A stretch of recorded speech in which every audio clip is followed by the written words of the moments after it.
Bienvenue dans cette vidéo sur notre formation FT Conseil où je vais vous expliquer dans un premier temps les 5 avantages de nos formations et ensuite je vais vous faire bénéficier des premières minutes de notre formation que nous proposons.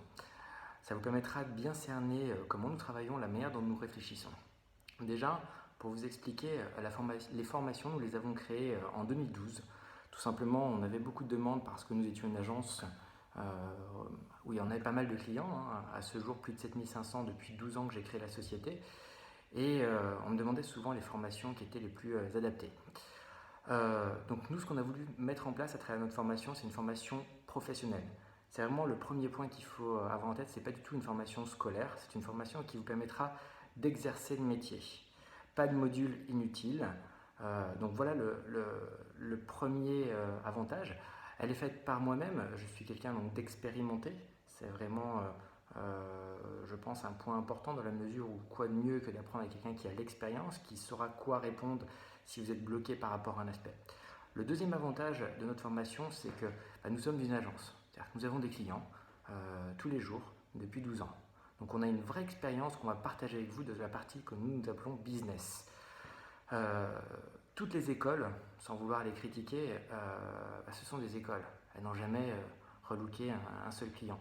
Donc nous, on va vous apprendre de manière concrète, professionnelle, avec les vraies demandes, comment coacher un client sur son image et son look.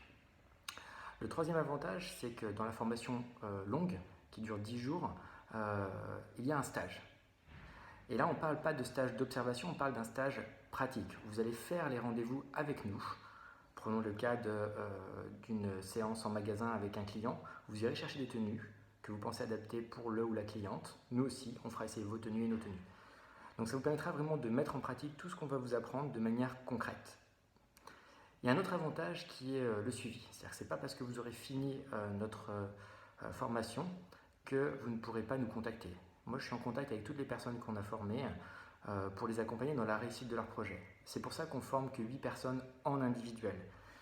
Et si on faisait une formation collective, on ne pourrait pas faire un suivi avec toutes les personnes que nous aurions formées.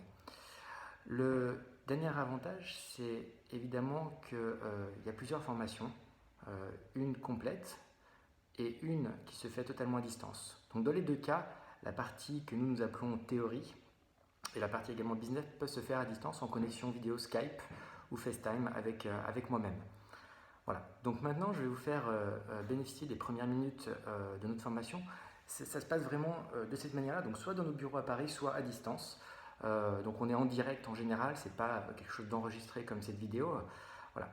Donc ce qui est très important, c'est de bien cerner déjà les profils des clients. Qui sont les clients qui payent pour venir faire du coaching en image?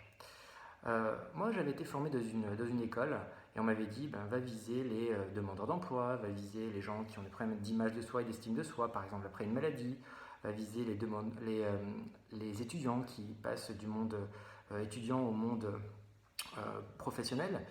Et il s'avère que, par exemple, quand j'ai démarré l'activité, les 2 premiers mois, j'ai eu un client. Mauvaise cible. Tout simplement pour une raison qui est très simple.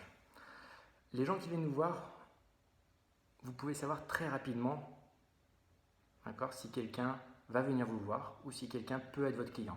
Que ce soit par téléphone ou que ce soit quelqu'un dans la rue, à un dîner avec des amis, c'est très simple. La première chose que vous devez vous poser, c'est est-ce que la personne a conscience d'être mal habillée ou de ne pas être très bien habillée. Alors moi, je pensais quand j'ai démarré l'activité, donc en novembre 2004, que tout le monde avait conscience qu'il était bien ou pas habillé. Je pensais également, j'avais des préjugés, que tout le monde souhaitait être bien habillé. Grosse erreur que j'ai commise à l'époque, d'où les 2 mois avec un seul client.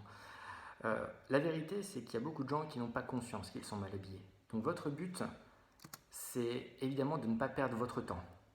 Essayez de voir ce que pense la personne de son look. Il y a une façon très simple d'aborder ce sujet-là, c'est de demander lui de se noter de 0 à 12 sur ce qu'il pense de son look. Pour vous donner une idée des réponses des gens qui viennent nous voir, en moyenne, ils se mettent 4, 5 ou 6 sur 10. Ça veut dire quoi? Ça veut dire tout simplement que les gens qui sont très mal habillés, ceux que vous pouvez voir par exemple dans les émissions de télé, ne viennent pas nous voir ou sont très peu à venir nous voir. Pourquoi? Parce qu'ils n'ont pas conscience ou pas envie. Et les gens qui sont très bien habillés, qui se trouvent très bien habillés, pourquoi ils viendraient payer? Puisque tout simplement ils n'ont pas de besoin selon eux. La deuxième chose qui est très importante à savoir pour cerner si quelqu'un peut être votre client, et ça va vous permettre de bien comprendre le type de clientèle qu'il faut viser. Il y a toujours un déclencheur, c'est-à-dire que les gens se réveillent pas en se disant tiens j'ai envie de faire un relooking, un coaching en image. En réalité, il y a un déclencheur. Moi j'en compte 5, je vais vous en donner 4 ici. Le premier, ça peut être un déclencheur d'ordre professionnel. Ça peut être par exemple une envie de changer d'emploi, donc on se remet un petit peu en question. Ça peut être une transition professionnelle, passer d'un job à un autre, ou alors d'une recherche d'emploi à un autre job. Ça peut être on passe d'un job qui n'a pas de contrainte vestimentaire à un job qui a une contrainte vestimentaire. L'idée étant là de travailler dans le but de l'aider à optimiser ses chances de réussite dans son prochain emploi. C'est une raison qui est particulièrement intéressante parce que les gens sont plutôt assez prêts à payer pour ce genre de raison. Ils y voient un retour sur investissement de le futur. Il y a une deuxième raison qui est intéressante, c'est l'aspect séduction. Alors, à la base, je pensais que les gens viendraient en tant que célibataires. Oui, je dirais plutôt l'aspect masculin sur les venues d'ordre savoir-plaire et séduction. Sauf qu'en réalité, il y a beaucoup de couples qui viennent nous voir. Alors, l'un avec l'autre ou l'un sans l'autre, parce que pour ceux qui ont été en couple longtemps, on sait qu'il peut y avoir une érosion du désir, ou en tout cas, c'est difficile de rester dans des rapports de séduction, notamment avec l'arrivée d'enfants. Je suis papa, donc je sais de quoi je parle. Et donc, ils viennent pour mieux séduire ou réapprendre à séduire leur compagnon ou leur compagne. Donc, en fait, c'est en ça aussi que notre métier il est loin d'être superficiel, c'est qu'on aide des gens à optimiser leurs chances d'obtenir un meilleur job, de rencontrer quelqu'un. Donc je ne dis pas que c'est le moyen, c'est un des moyens. La troisième raison pour laquelle les gens peuvent venir nous voir, c'est une raison morphologique. On parle là de modification morphologique du corps, donc ça peut être prise ou perte de poids. Alors bizarrement, la plupart des gens qui viennent nous voir ne sont pas forcément des gens avec des morphologies atypiques, donc excès de poids ou sous-poids. Mais nous, on va vous préparer dans nos formations justement pour être prêt à gérer n'importe quel profil morphologique.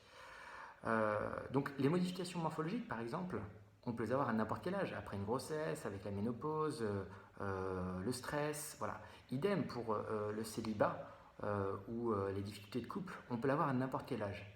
Et pour l'aspect professionnel, idem, on peut avoir envie de travailler son look par rapport à un objectif professionnel à n'importe quel âge. Ça veut dire quoi? Ça veut dire que le potentiel en termes de marché est très très important. La plupart des personnes pensent que le marché est minime sur le coaching en image, mais honnêtement, que ce soit au niveau des particuliers ou des entreprises, regardez autour de vous toutes les personnes qui ont l'une de ces problématiques-là. Eh bien, il y en a beaucoup. Donc voilà des personnes qu'il faut viser. Il y a une quatrième raison pour laquelle les gens peuvent venir vous voir, c'est le désir de se sentir mieux de leur peau. Je vous laisse réfléchir à une chose très simple. Les fois où vous avez eu des tenues qui vous donnaient du plaisir, les situations où vous avez mis une tenue qui vous donnait confiance en vous, rappelez-vous cette sensation. Eh bien, il y a beaucoup de gens qui viennent nous voir pour justement l'avoir, soit la découvrir, soit l'avoir plus souvent. Quand je demande à mes clients combien de jours par an vous avez eu du plaisir à vous habiller, je ne vous cache pas que ceux qui me répondent plus de 50 fois sont peu nombreux. Donc le but, en fait, c'est un petit peu la philosophie aussi de ma formation, c'est que les vêtements, c'est juste un outil à plaisir. Et en fait, c'est juste une question d'apprentissage. Le goût n'est pas inné. Moi, je ne connaissais rien au look de femme avant de commencer ce métier. Je ne suis pas du tout styliste de formation. École de commerce et université américaine pour ceux qui n'ont pas encore fait de recherche. Et la vision de comment faire pour être bien habillé sans avoir à y passer des heures est très très importante, et c'est un petit peu ce que nous proposons. Donc, ce que vous devez rechercher chez quelqu'un, c'est de savoir s'il a l'une de ces 5 raisons de venir. S'il n'y a pas l'une de ces 5 raisons, il ne paiera jamais. Donc pour rappel, pour savoir si quelqu'un peut être votre client, premièrement, est-ce qu'il a conscience d'être mal habillé ou pas? Deuxièmement, est-ce qu'il a l'un de ces 5 déclencheurs, l'un ou plusieurs? Et troisièmement, est-ce qu'il a le budget? Tout simplement, alors je suis désolé d'être aussi cru, mais pour ceux qui veulent faire cette formation, on parlera beaucoup de business, donc d'argent. Si vous ne gagnez pas d'argent, vous ne ferez pas ce métier longtemps. Donc moi, je vais vous apprendre à justement optimiser, à prioriser, parce que vous serez, si vous souhaitez faire ça à votre compte, entrepreneur. Donc, inutile de perdre votre temps avec les gens qui n'ont pas de budget. Et c'est pour ça que je me suis planté au début avec les personnes en demande d'emploi. Ils n'ont pas souvent de budget. Et idem pour les étudiants. Donc, à vous de vous poser ces questions et très vite, vous arriverez à optimiser. Donc, maintenant, quelles sont les prestations qui marchent et comment ça fonctionne? Il y a quand même beaucoup de cadeaux de l'homme vers sa femme, mais il y a aussi beaucoup d'auto-cadeaux, j'ai envie de dire, qu'on se fait, avec donc le déclencheur. L'état d'esprit des personnes qui viennent nous voir, c'est un petit peu comme si vous deviez vous n'aimez pas votre nez et vous avez décidé de vous le refaire. Quel est votre état d'esprit à ce moment-là? C'est un état d'esprit qui probablement sera partagé entre l'excitation et la joie, mais également l'inquiétude. Ah oui. La joie parce qu'enfin vous allez avoir un bonnet qui va vous plaire, la peur parce que tout simplement, et si c'était loupé? Et bien, c'est un petit peu l'état d'esprit qu'ont les clients quand ils vont faire appel au coaching en image. Donc c'est très important de gagner leur confiance. Et c'est ce qu'on va vous apprendre dans cette formation, c'est qu'on a une vraie expérience client, donc on va vous donner toutes les subtilités pour tout simplement avoir un discours, une communication rassurante. Parce qu'à partir du moment où la personne a votre confiance, vous serez crédible et elle vous écoutera davantage. Parce que la difficulté, encore une fois, c'est pas de dire à la cliente ou au client ça te va ou pas, c'est de le convaincre. Parce que vous ne serez pas toujours avec lui par la suite. Donc, il y a plusieurs manières de lui donner confiance. Déjà, par la prise téléphonique, je vous donne un exemple. Combien de fois j'ai entendu des personnes me dire « Ah, mais vous avez répondu directement alors que j'ai laissé des messages à d'autres personnes ». 8 personnes sur 10 ne laissent pas de message. Rappelez-les, c'est tout simple. Soyez chaleureux et compétent au téléphone. Donc, je vous expliquerai comment dans le détail. Donc, après, il y a la manière dont vous recevez les clients. On vous dira les 4 moyens de recevoir des clients, c'est-à-dire les 4 lieux possibles, que vous ayez des sous ou pas de sous, tout simplement, de cette formation. Et surtout, on va vous donner une manière de penser pour mettre en confiance le client. Une des premières étapes, par exemple, moi j'aime bien perso la configuration, on prend un café, on prend un thé. Donc ça c'est très important. Des petites astuces tout bêtes, que vos Nespresso soient prêtes, que le thé, l'eau soit chaude, parce que tout simplement 2 minutes ou 5 minutes pour faire un café, c'est 5 minutes que votre client attend avec un peu de stress. Donc, et puis c'est 5 minutes où vous finirez plus tard. Donc c'est tout simple, optimiser. Passer du temps plutôt sur les choses importantes pour votre client. Quand j'ai commencé, je ne présentais pas forcément dans le détail la prestation choisie, tout simplement parce que je me disais il vaut mieux parler des choses de la prestation choisie. Le problème, c'est qu'un jour, je me suis retrouvé avec une cliente qui me dit à la fin de la journée « Ah, mais il n'y avait pas les sourcils à tailler, il n'y avait pas la manucure à faire. » Bon, concrètement, non. Bon, je ne suis pas esthéticien et mon équipe non plus. Et voilà. Donc, c'est possible, mais ce sont des options. Donc, l'idée, c'est vraiment d'être clair. Et le fait de présenter la journée va vous permettre de lever tous les préjugés possibles. Je vous donne une liste non exhaustive des préjugés. Ça peut être, premièrement, ah, mais moi j'ai 3 enfants et je marche beaucoup, donc il va me mettre des choses pas confortables. Moi j'ai pas la même vie que lui ou elle, en l'occurrence le coach en image. Mais il va me forcer à acheter des choses chères. Ah, mais il va m'emmener que dans des magasins chers. Non, il n'y a pas d'obligation d'achat d'ailleurs, je vais y revenir. Donc les autres préjugés, ça peut être tiens, chez le coiffeur, mais moi je sais pas faire le coiffage, je sais pas moi coiffer, le matin j'ai 2 minutes, donc être bien en sortant chez le coiffeur et pas savoir le refaire, ça n'a aucun intérêt.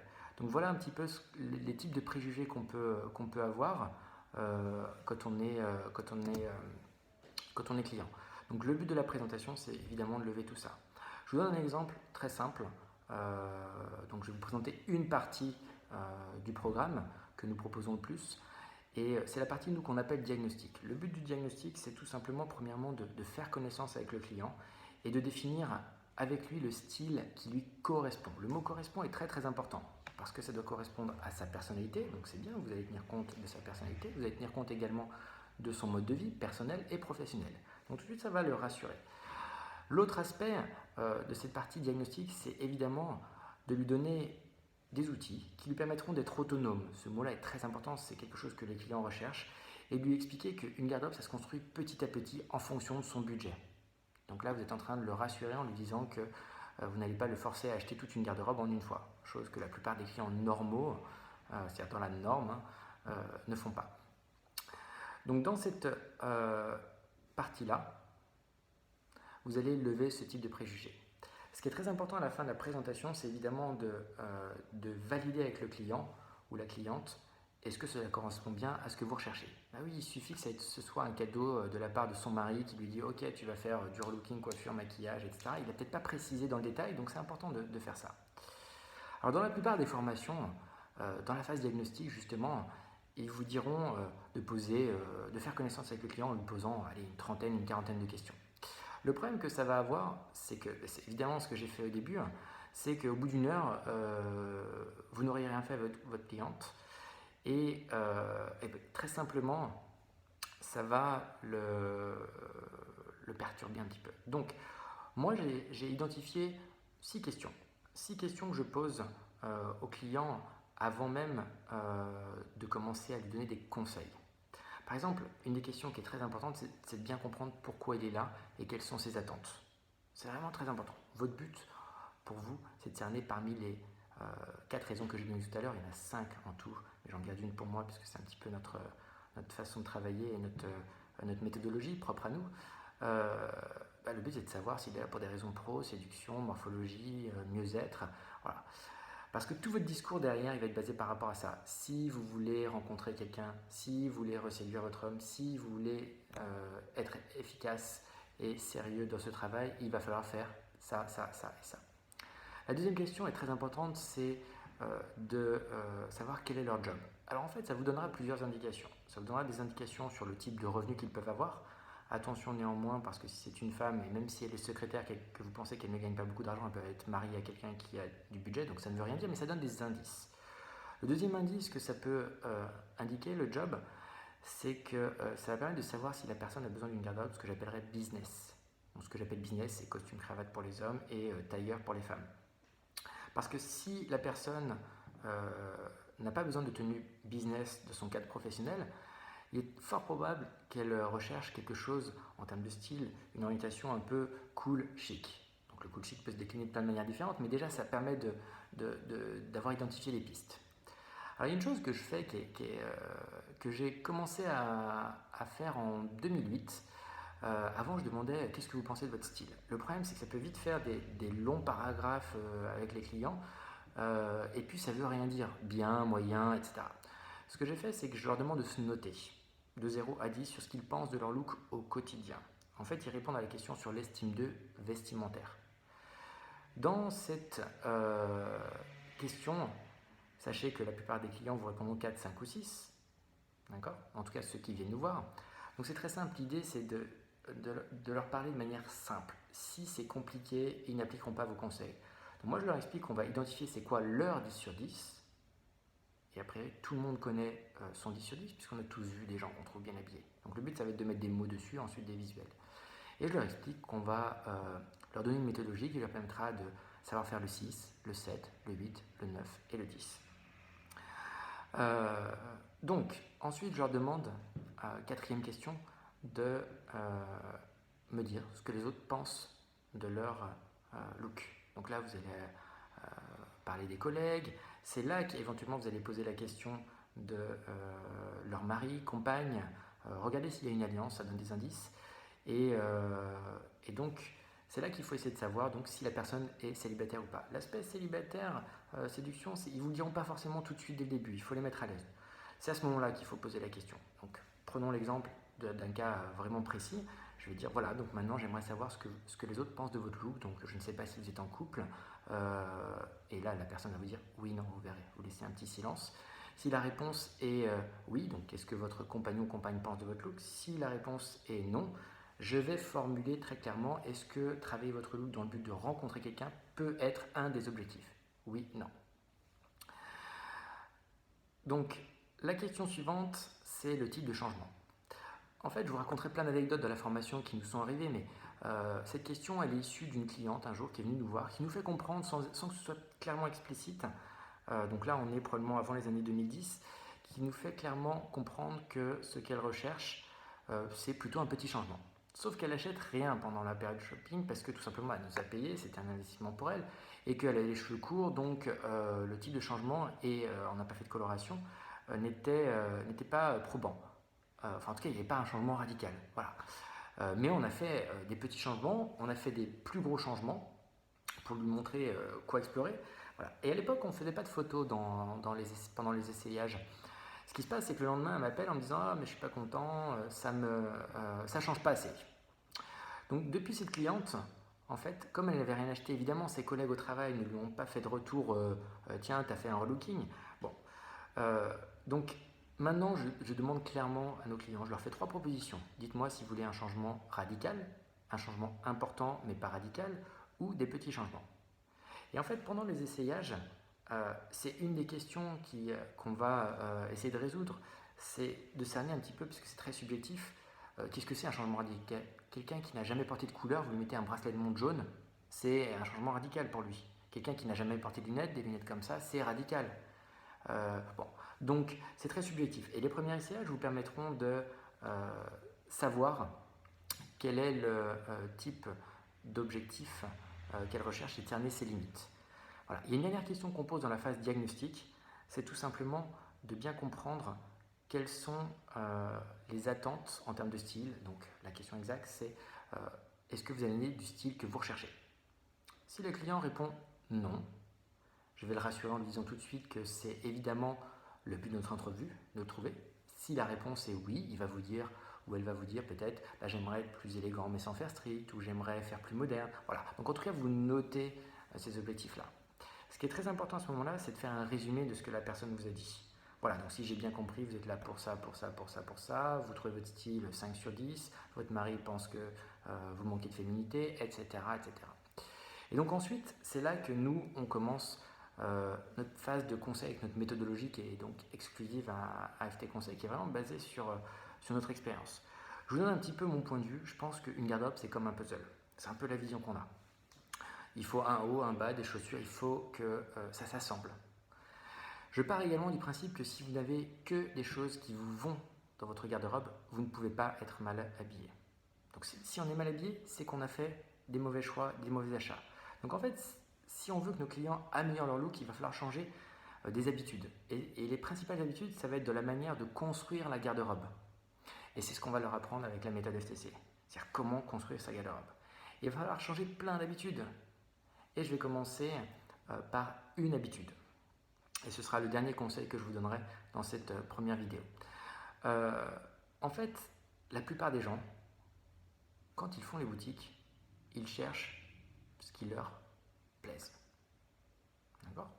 Bon, ça paraît cohérent comme ça, sauf que moi ce que je leur dis, c'est que ce qui leur plaît, ça donne en général donc 4, 5 ou 6 sur 10. Donc au fond, ce qui leur plaît pas tellement en termes de résultats. D'ailleurs, c'est ce que je leur explique, c'est que quelque chose qui nous plaît ne nous va pas forcément.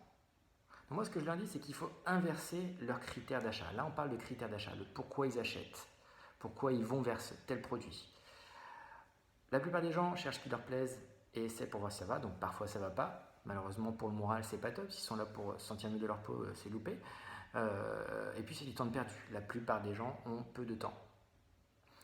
Donc, il faut faire l'inverse. Nous, on va leur expliquer justement dans la phase après diagnostic ce qui leur va. Et il faudra l'essayer pour savoir si ça leur plaît. C'est un petit peu comme un plat de nourriture je pense que ça vous est tous arrivé, de dire tiens, ce plat il n'a pas l'air bon et finalement vous le goûtez et il est super bon. Et là, c'est un petit peu ce qu'il va falloir leur forcer à faire. Le premier changement qu'on conseille à nos clients, c'est tout simplement qu'il va falloir oser des choses qui peuvent ne pas leur plaire. Bah oui, ce qui leur plaît, ils le font déjà. Et ça ne marche pas. Ça donne 5 sur 10. Donc, il va falloir oser. Alors, si je rajoute un changement à ça, pour être plus précis aussi, il va peut-être falloir changer les boutiques, parce que s'ils gardent les mêmes boutiques, ils vont garder toujours les mêmes achats, faire toujours les mêmes achats. Donc voilà le premier changement, juste les clés de notre méthodologie, il y a 4 changements à faire et on va vous apprendre tout ça. Et comme vous pouvez l'écouter, en fait, on va vous donner des arguments. Mon but, en fait, c'est que vous sachiez si les clients vous disent telle chose, vous sachiez quoi répondre comme argument. Si vous dit l'autre chose, vous sachiez quoi répondre. Donc là, vous avez le thème, le ton employé pendant la formation, sachant que si ça se passe à distance, on est vraiment sur de l'échange. Si ça se passe dans nos bureaux, idem. Voilà, donc c'est vraiment une des qualités de nos formations, c'est de pouvoir vous former n'importe où, avec des horaires très flexibles et surtout avec une vraie expérience. Le but, pourquoi j'ai créé cette formation, j'étais dans une phase où j'avais envie de transmettre mon expérience à quelqu'un et de ne pas voir tous ces gens qui font des formations. J'ai une personne qui a fait une formation chez une personne très connue du coaching à l'image, qui a payé le même prix que notre formation pour 2 jours et qui me demande des renseignements derrière, tellement elle n'était pas contente. Et bien ça m'énerve. Donc l'idée, c'est de vous former pour que vous soyez capable, sur l'aspect psychologique, morphologique et style, de coacher n'importe quel profil, homme ou femme, et que vous arriviez à vivre de ce métier. Parce que nous, on connaît toutes les techniques de marketing, de communication qui fonctionnent sur ce domaine-là. Et comme on est sur un secteur de niche, les techniques globales, je suis désolé, mais ce n'est pas forcément ce qu'il faut toujours appliquer. Voilà, donc écoutez, si vous avez la moindre question par rapport à la formation, n'hésitez pas à nous contacter par téléphone. En général, en plus, on répond soit immédiatement, soit de la journée sûr à 100%. Donc je vous souhaite un bon visionnage si vous revenez cette vidéo et puis peut-être à bientôt. Au revoir.